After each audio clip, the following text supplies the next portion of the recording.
বাংলাদেশ অংশীদারীদের সমর্থন করব, পাশে থাকব। শান্তিপূর্ণ সহ অন্যান্য মূল ক্ষেত্রে আমাদের সহযোগিতা গভীর। শেখ হাসিনাকে অভিনন্দন জানিয়েছেন রুশ প্রেসিডেন্ট ভ্লাদিমির পুতিন। অভিনন্দন পত্রে পুতিন বলেন, ঐতিহ্যগতভাবে বন্ধুত্বের চেতনায় বিকশিত হয়ে আসছে রাশিয়া বাংলাদেশ সম্পর্ক। আশা করেন সরকার প্রধান হিসেবে হাসিনার কার্যক্রম রুশদের সুবিধার জন্য গঠনমূলক দ্বিপাক্ষিক সহযোগিতা জোরদার করতে আরও অবদান রাখবে। ডক্টর ইউনূস জঙ্গি সরকার। ডক্টর ইউনূসের শেষ সময় চলে এসেছে। যে কোনো মূল্যে শেখ হাসিনাকে বাংলাদেশে ফেরাতে প্রস্তুত রুশ প্রেসিডেন্ট ভ্লাদিমির পুতিন। রাষ্ট্রীয় সম্মাননা শেষে গোপনে পুতিনের সঙ্গে ভার্চুয়ালি যুক্ত হন শেখ হাসিনা। ভারতের পাশে এখন আবার 1971 সালের মতো রাশিয়া এসে দাঁড়িয়েছে। বাংলাদেশ আওয়ামী লীগের পাশে আবারও রাশিয়া এসে দাঁড়িয়েছে। ভারত সফরে আসার পরে একটা বিশাল বৈঠক হয়েছে।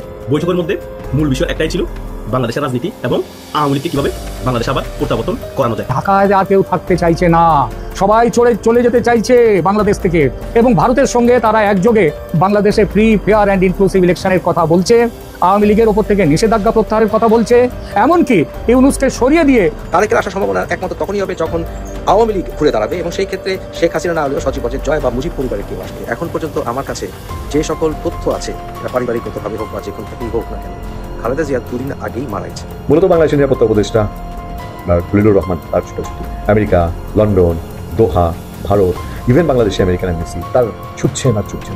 একটু অস্বাভাবিক লাগে না? জানিয়ে দেবো এইমাত্র পাওয়া হাতে থাকা সর্বশেষ আপডেট সংবাদ। এতক্ষণ শুনছিলেন সংবাদ শিরোনাম, এবার থাকছে বিস্তারিত। প্রিয় দর্শক, ইতিপূর্বে যে ভিডিওর স্ক্রিপ্টগুলো আপনারা দেখে ফেলেছেন, ইতিমধ্যেই কিন্তু বুঝে গেছেন যে আজকের এই ভিডিওটা কি সম্পর্কে হতে চলেছে এবং ঠিক কোন দিকে ইঙ্গিত করছে। তাই আমি আর কথা বাড়াবো না, আপনাদেরকে কিন্তু সেই কাঙ্ক্ষিত ভিডিওটার দিকে নিয়ে যাবো। তার আগে একটা ছোট রিকোয়েস্ট করে থাকবো, আপনি যদি এই চ্যানেলে এখনো সাবস্ক্রাইব না করে থাকেন, অবশ্যই একটা সাবস্ক্রাইব করে দেবেন, তাহলে কিন্তু আমাদের ভিডিওটা সবার আগে আপনাদের হাতে পৌঁছে দেবে। তাহলে চলুন এই বিষয় নিয়ে রাজনৈতিক বিশ্লেষকরা কি বলেছে আগে সেই ভিডিওটা দেখে নেবো, তারপরেই কিন্তু মূল ভিডিওটা আপনাদেরকে দেখিয়ে দেবো। চলুন কথা না বাড়িয়ে একের পর এক ভিডিওগুলি দেখতে থাকে। ডিসেম্বর মাসে মুক্তিযুদ্ধের ইতিহাস নিয়ে তুমুল তর্ক বিতর্ক শুরু হয়েছে। একজন জামায়াত সমর্থক ব্যারিস্টার বিভিন্ন জায়গায় মুক্তিযুদ্ধকে পুরোপুরি ডিনাউন্স করছেন, শেখ মুজিবুর রহমানকে বিশ্বাসঘাতকটাতে বলছেন।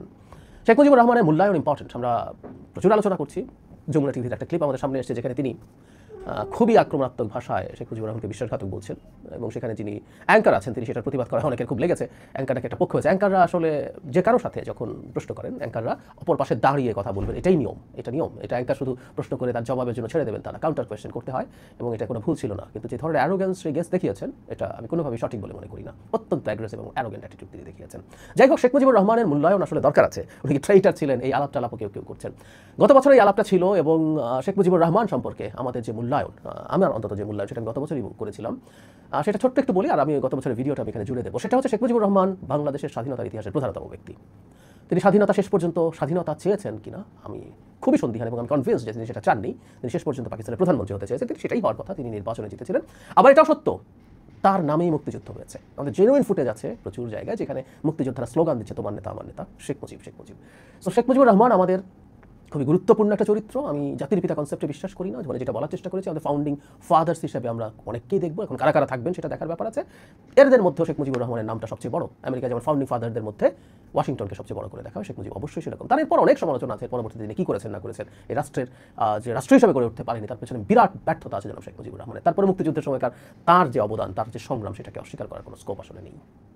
আমি আগের ভিডিওটা জুড়ে দিচ্ছি, আপনারা দেখবেন আশা করি। শেখ মুজিবুর রহমান কি জাতির পিতা? এই প্রশ্নটা নিয়ে একটা ডিবেট হঠাৎ করে চালু হয়ে গেছে আমাদের সমাজে। আমাদের খেয়াল থাকার কথা, উপদেষ্টা জনাব নাহিদকে কিছু সাংবাদিকের প্রশ্ন জিজ্ঞাসা করার প্রেক্ষাপটে তিনি একটা জবাব দিয়েছিলেন, এবং তিনি বলেছিলেন তার সরকার শেখ মুজিবুর রহমানকে জাতির পিতা বলে মনে করেন না। তিনি কি মনে করেন সেটারও একটা ব্যাখ্যা তিনি দিয়েছিলেন। এটা নিয়ে আমি আলাদাভাবে কথা বলিনি, এবং মনে হলো আলাদাভাবে কথা বলা দরকার, কারণ সামহাউ এই আলোচনায় আমাকেও ঢুকতে হয়েছে। দুদিন আগেই খালেদ মহিউদ্দিন ভাই এখন ঠিকানায় আছেন, ঠিকানায় খালেদ মহিউদ্দিন অনুষ্ঠানে আমাকে এই প্রশ্নটা উনি করেছিলেন। সো ওখানে আমার কিছু মতামত দিতেই হয়েছে। সেই মতামতগুলো আমি একটু এলাবোরেটলি দিতে চাই, এবং একটা আলাদা ভিডিও দরকার বলে মনে হলো, তাই এই ভিডিওতে কথা বলছি। আসবো আমরা শেখ মুজিবুর রহমানকে কীভাবে দেখবো, তার আগে একটা আলাপ একটু করে রাখা দরকার। ইদানিং আমি আমাদের সমাজে কিছু মানুষজনকে, এর মধ্যে কিছু তথাকথিত প্রফেসরস অফ হিস্ট্রি আছে, যারা বলার চেষ্টা করছেন কতগুলো বিষয় নিষ্পত্তি হয়ে যাওয়া, মানে ইতিহাসে নিষ্পত্তি হয়ে যাওয়া বিষয় বলে কিছু জিনিসকে নাকি ক্লোজ করে দেওয়া যায়। একেবারে বাজে কথা। কোনো মানুষ যদি বলেন যে এটা ইতিহাসের মীমাংসিত বিষয়, এর চেয়ে কোনো বাজে কথা হতে পারে না। ইতিহাসে কোনো বিষয় মীমাংসিত হয় না, কখনো হয় না। একটা উদাহরণ দিই, অনেকেই নিশ্চয়ই এই বিখ্যাত বইটার কথা জানেন, people's history of the United States of America, written by Howard Zinn. বইটা পাবলিশ হয়েছিল 1980 সালে। 1980 সালে পাবলিশ হওয়া বইতে আমেরিকার সেই কলম্বাসের আসার সময় থেকে বিশ্বযুদ্ধগুলো পর্যন্ত যে আমেরিকার হিস্ট্রি যেভাবে দেখা হয়েছে, প্রায় সব ক্ষেত্রেই অনেক উল্টো কথা জিন বলেছেন। আমি একটু স্পেসিফিকই করি, যেহেতু স্বাধীনতা যুদ্ধের হিস্ট্রি নিয়ে কথা হচ্ছে। এই বইটা লেখা হয়েছে আমেরিকার স্বাধীনতা যুদ্ধের 200 বছর পর। 200 বছর পর তিনি আমেরিকার স্বাধীনতা যুদ্ধের একসেপ্টেড বয়ান বা তাদের দেশে মীমাংসিত বিষয় নিয়েও প্রশ্ন করেছেন, নানা রকম প্রশ্ন করেছেন। একটা উদাহরণ দিই। আমেরিকার হিস্ট্রিতে বা সব জায়গায় হিস্ট্রিতে যেটা হয়, স্বাধীনতা যুদ্ধকে গ্লোরিফাই করা হয়, এক ধরনের হোলি ওয়ার, এটা হাওয়ার্ড জিনি ব্যবহার করেন, এটাকে পবিত্রতা দেওয়া হয়। আমরা অন্যায়ের বিরুদ্ধে যুদ্ধ করেছি, এটা করেছি, সেটা করেছি, নানান ন্যারেটিভ আমাদের সামনে এসে হাজির হয়। জিন ওই বইয়ে দাবি করছেন আমেরিকান যে স্বাধীনতা যুদ্ধ, তাতে স্বাধীনতার পক্ষে বহু ইয়াং যুদ্ধ করেছে স্রেফ টাকার জন্য। তার সাথে দেশপ্রেম, স্বাধীন হওয়া, স্বাধীনতার চেতনা আমরা যেভাবে বলি, উনি ভয় বলেননি, কিন্তু ওইসব কিছু ছিল না। ওর পরিবার খেতে পারছিল না, যুদ্ধ গেলে টাকা পাওয়া যাচ্ছিল, শুধুমাত্র সে কারণে অসংখ্য তরুণ ওই যুদ্ধে পার্টিসিপেট করেছে। আমেরিকার যে এক্সিস্টিং ন্যারেটিভ তার বাইরে মিউটিনির কথা এসছে, এবং ফাউন্ডিং ফাদার্স, আমরা আসবো এই জায়গায়, তাদেরকে ডিনাউন্স করছেন হাওয়ার্ড জিন। উনি বলছেন, উনি একটা উদাহরণ দিয়ে দেখিয়েছেন যে বেশ কিছু এলাকায় কৃষকদের চাপে কলোনাইজাররা এমনি চলে যাচ্ছিল উইদাউট ফায়ারিং আ বুলেট, কিন্তু তখন ফাউন্ডিং ফাদাররা এসে সেই যুদ্ধটাকে টেক ওভার করছেন। আমেরিকার হিস্ট্রিতে, আমেরিকার সমাজে ফাউন্ডিং ফাদারদেরকে অ্যাকসেপ্ট করার টেন্ডেন্সি আছে, জিন অ্যাকসেপ্ট করছেন না। 200 বছর পরে এসে উনি দাবি করছেন। শুধু সেটাই না, ওনার আসলে এই বইটার বিভিন্ন জায়গায় উনি যেটা করার চেষ্টা করছেন যে পিপলস হিস্ট্রি, আমাদের হিস্ট্রি লেখার ক্ষেত্রে একটা ঘটনা ঘটে। আমরা যারা হিস্ট্রি লিখি তারা মূলত সমাজের অনেক ক্ষেত্রে প্রিভিলেজ শ্রেণী, শিক্ষা আছে, ধন আছে, সোশ্যাল ক্যাপিটাল আছে, আমাদের ভয়েস আছে, কিন্তু বহু মানুষ হিস্ট্রিতে জড়িত থাকেন যাদের এটা থাকে না। উনি চেষ্টা করেছেন ডকুমেন্ট থেকে খুঁজে বের করে দেখা যে আসলে হিস্ট্রিকে অন্যরা কীভাবে দেখছে, সেটা কি হয়েছিল। আমি এটা দাবি করছি না, আমি বলছি না যে হাওয়ার্ড জিনের কথা কেউ চোখ বন্ধ করে বিশ্বাস করতে হবে। ওনার এই বইটার প্রচুর ক্রিটিকও আছে, প্রচুর মানুষ ওনার এই বইটা অ্যাকসেপ্ট করেনি। কিন্তু যে কথার জন্য আমি এক্সাম্পলটা আনলাম সেটা হচ্ছে 200 বছরে আমেরিকার হিস্ট্রির ওপরে, লিবারেশন ওয়ার একটু যদি স্পেসিফাই করি, এন্টায়ার হিস্ট্রিটা লিখেছেন।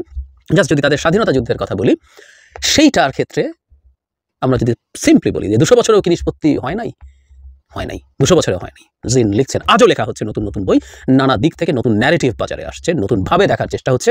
নট নেসেসারি নতুন বইকে সবাই অ্যাকসেপ্ট করতে হবে, কিন্তু আমি বোঝাতে চাইছি থামিয়ে দেওয়া যাবে না। জিন যখন এগুলো বলছেন, কেউ থামিয়ে দেন নাই, যে তুমি ফাউন্ডিং ফাদার্স নিয়ে প্রশ্ন করছো। ইভেন উনি এই যে আমেরিকার স্বাধীনতা যুদ্ধকেও ডিনাউন্স করেন। তিনি বলেন যে যুদ্ধ ছাড়া তো কানাডা স্বাধীন হয়েছে ব্রিটেনের কাছ থেকে, ওকে আমার সাথে কম উন্নত আছে নাকি, হুইচ ইজ রাইট। ঢুকছি না ওই আলোচনায়। আমি যে কথা বলতে চাচ্ছি, ইতিহাসের নির্ধারিত বা মীমাংসিত কোনো বিষয় নাই। শেখ মুজিবুর রহমান মুক্তিযুদ্ধের সময় কি করেছেন সেটা নির্ধারিত, সেটা মীমাংসিত একেবারেই না। দেয়ার আর সাম ফ্যাক্টস, এই ফ্যাক্টগুলোর আবার ইন্টারপ্রিটেশন হবে ভিন্ন। এটার কারণেই ইতিহাসে রাশোমন এফেক্ট আমরা অনেক বেশি আলোচনা করতে পারি। রাশোমন এফেক্ট হিসেবে আমরা জানি, রাশোমন সিনেমাটাতে একই ঘটনা ঘটা, ফ্যাক্ট একটা, কিন্তু সেটা টেস্টিমনি 4 জন ওখানে জড়িত মানুষের মধ্যে বা দেখেছে এমন মানুষের মধ্যে 4 জনের টেস্টিমনি 4 রকম হয়, এবং আমরা দর্শকরা বুঝতে পারি না আসলে কি ঘটেছিল। সুতরাং সত্য এইরকমই নানান রকম ন্যারেটিভ থাকে, হয়তো আমরা কোনোদিন সঠিক ব্যাপারগুলো পুরো বুঝে উঠতে পারবো না। সুতরাং ইতিহাসে কত ফ্যাক্টস আছে, ডকুমেন্টে আমরা ফ্যাক্টস পেতে পারি। 7ই মার্চে শেখ মুজিবুর রহমান একটা ভাষণ দিয়েছিলেন, তার কন্টেন্ট এটা, কিন্তু এর ইন্টারপ্রিটেশন বহু মানুষ বহু রকমভাবে করবে। কেউ ওটাতে স্বাধীনতার ঘোষণা খুঁজে পান, কেউ পান না, কেউ এটাকে বার্গেনিং টুল মনে করেন। শেখ মুজিবুর রহমানের যা যা ঘটনা ঘটেছে এন্টায়ার সময়ে, কেউ মনে করেন শেখ মুজিবুর রহমান স্বাধীনতা চেয়েছেন, কেউ মনে করেন স্বাধীনতা চাননি। প্রচুর ডকুমেন্ট আছে, সেগুলো দিয়েই এই রকম ইন্টারপ্রিটেশন আছে। সমাজে এই জিনিসগুলো, এই আলাপ আলোচনাগুলো থাকবে, এটা মীমাংসিত হওয়ার কিছু নাই। যখন মানবে না, ঘাট ধরে না, শেখ মুজিবুর রহমান অবশ্যই স্বাধীনতা চেয়েছিলেন ইত্যাদি ইত্যাদি বলার স্কোপ আসলে থাকতে হয় না, থাকা উচিত না। এই চর্চাটা, এই সুস্থতাটা আমাদের সমাজে চালু হবে, আমরা এটা এক্সপেক্ট করি। এবার শেখ মুজিবুর রহমানের আলোচনায় আসে যে তিনি কি জাতির পিতা।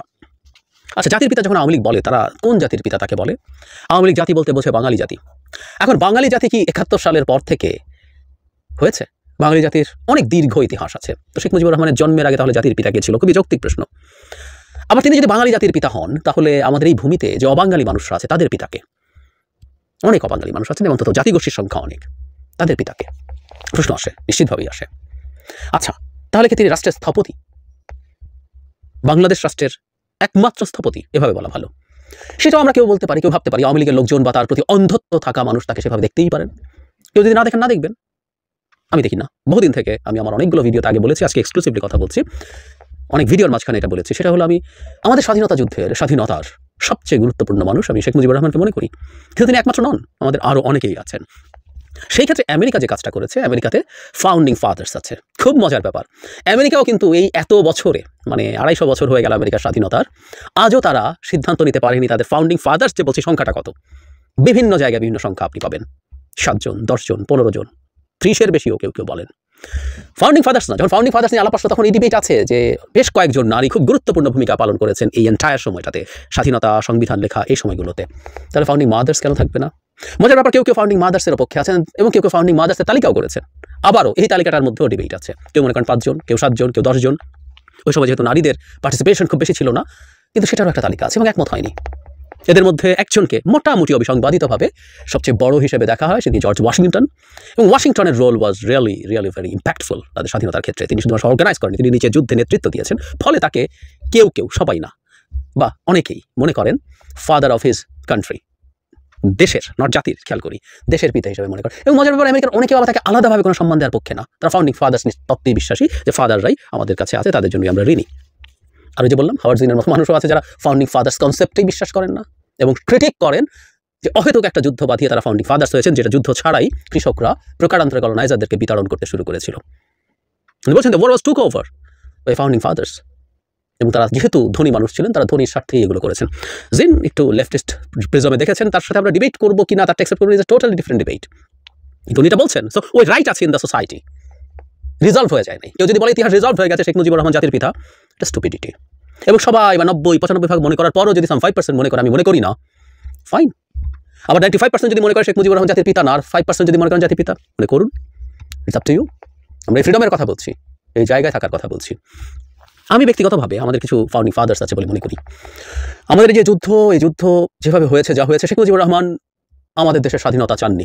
যেহেতু ইতিহাসের আলোচনাগুলো শুরু হলো, আমাদের হাতে যথেষ্ট ডকুমেন্টস আছে। আমি 7ই মার্চের ভাষণ নিয়ে ওখানে কিছু কথা বলেছি, আরও কিছু কথা যুক্ত করব, করে আমরা দেখব বা বুঝতে চাইব আসলে উনি স্বাধীনতা চেয়েছিলেন কিনা। উত্তর আসবে উনি স্বাধীনতা চাননি। কিন্তু এটা ফ্যাক্ট, উনি স্বাধীনতা না চাইলেও এই পুরো জনগোষ্ঠীকে একত্র করা, ঐক্যবদ্ধ করা, এবং শেষ পর্যন্ত যুদ্ধটাও তিনি তার অ্যাবসেন্সে হয়েছে, কিন্তু নিশ্চিতভাবেই সেই যুদ্ধ তার নামে হয়েছে, তাকে নেতা মেনে হয়েছে, কোনো সন্দেহ নাই। কিন্তু শুধু কি তাই, এর মধ্যে আর পুরো এন্টায়ার যুদ্ধের সময় প্রবাসী সরকার ছিল, তাদের নেতৃত্ব তাজউদ্দিন আহমেদ দিয়েছেন, অন্য নেতারা ছিলেন আওয়ামী লীগের। জিয়াউর রহমান স্বাধীনতার ঘোষণা করেছেন, শেখ মুজিবের পক্ষে হলেও সেটা বিরাট ইম্প্যাক্ট ছিল। ভেটারান মুক্তিযোদ্ধা, 3টা ফোর্সের একটা কমান্ডার ছিলেন, সেক্টর কমান্ডার তো ছিলেনই, আমাদের ইভেন সেক্টর কমান্ডারদেরকেও আমরা এর মধ্যে নিতে পারি। আমাদের ছাত্র নেতারা ইশতেহার করেছেন, শাহজাহান সিরাজ, আসমর রব পতাকা উত্তোলন করেছেন মুজিবের 7ই মার্চের ভাষণের আগেই। সিরাজুল আলম খান, এদেরও নেতা যিনি, যারা এক সময় বাংলাদেশকে স্বাধীন করতে হবে এই চিন্তা যাদের অনেক আগে শুরু হয়েছিল, ভাষানি তো আছেনই, শেখ মুজিবুর রহমানেরও নেতা তিনি। সো এরকম আমরা এখনই, আমি সব নাম মনে করে বলার দরকার নেই, আমাদের এরকম একটা ফাউন্ডিং ফাদার্সের লিস্ট হতে পারে। এবং আমেরিকার মতো এই লিস্টটা খুব সাবজেক্টিভ হবে, এই লিস্টটা সবাইকে সবাইটা মানতে হবে। রাষ্ট্রীয়ভাবে আবার আমরা ফাউন্ডিং ফাদার্সের একটা লিস্ট করে সিল মেরে দিলাম যে এটাই মানতে হবে, নাহলে কিন্তু গর্দান যাবে, আমরা একটা আইনের মধ্যে ঢুকিয়ে দিলাম না।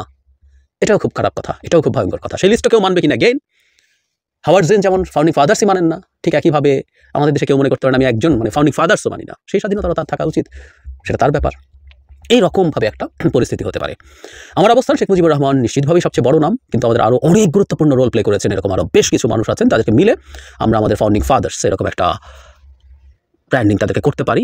সেইটা করে কারো যদি শেখ মুজিবুর রহমানকে বড় করে আলাদা করে দেখার ইচ্ছা হয়, ওয়াশিংটনকে যেমন কেউ দেখেন সেরকম দেখতে পারেন, কারো যদি ইচ্ছে না হয় দেখবেন না। এই স্বাধীনতাগুলো আমাদের সমাজে থাকতে হবে। একটা কথা মনে রাখা জরুরি, একটা বয়ান, সেটা ইতিহাসের হোক বা অন্য কোনো ক্ষেত্রের হোক, সবাইকে মানতে হবে, এটা ফ্যাসিবাদী চিন্তা। আওয়ামী লীগ এই কাজটা করেছে, আই রিপিট, আওয়ামী লীগকে ফ্যাসিস্ট বলেন না, আওয়ামী ফ্যাসিস্ট না, আটারলি ক্রিমিনাল একটা দল, কিন্তু সে কতগুলো ফ্যাসিস্ট টুল ব্যবহার করার চেষ্টা করেছে। সো এটা ইম্পোজ করেছে, this is the only narrative and you have to believe in that. খুব বাজে ব্যাপার, খুব খারাপ ব্যাপার। বটম লাইন, শেখ মুজিবুর রহমানকে আমি জাতির পিতা মনে করি না, উনি আমাদের ফাউন্ডিং ফাদারদের একজন, এবং সবচেয়ে গুরুত্বপূর্ণ ফাউন্ডিং ফাদার হিসেবেও তাকে আমি মেনে নিতে প্রস্তুত আছি।